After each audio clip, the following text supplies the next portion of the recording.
আসসালামু আলাইকুম। আজকে আমি রান্না করব ছোট মাছ চচ্চড়ি। তার জন্য আমি ছোট মাছগুলো ভালোভাবে ধুয়ে নিব। আলতো আলতো হাতে একটু ধুতে হবে, বেশি চটকানো যাবে না, তাহলে মাছগুলো ভেঙে যাবে।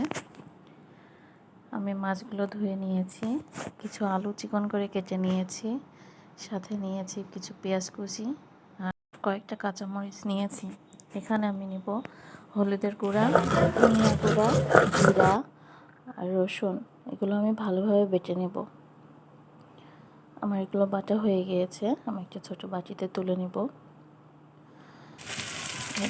কড়াইয়ের উপরে তেল চড়িয়ে দিয়েছি, এখানে দিয়েছি কিছু কাঁচামরিচ। পেঁয়াজটা একটু নরম হওয়া পর্যন্ত আমি নেড়ে নেব। এখানে দিয়েছি কিছু কাঁচামরিচ, মশলা বেটে নিয়েছিলাম সেগুলো এখন ঢেলে দিব। ঢেলে দিয়ে একটু ভালো করে নেড়ে নিতে হবে।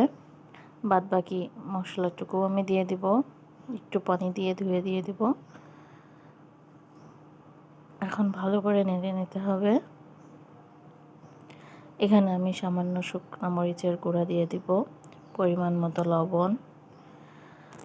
এটা ভালো করে মিশিয়ে নিতে হবে। তারপরে দিয়ে দিব আলুটা একটু মশলার সাথে মিশিয়ে নিব।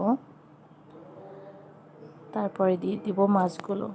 আমি বেশি নাড়বো না, বেশি কষাবো না, এটা যেহেতু মাখানো চচ্চড়ি টাইপের হবে, এজন্য আমি হালকা নেড়ে পানি দিয়ে দিব।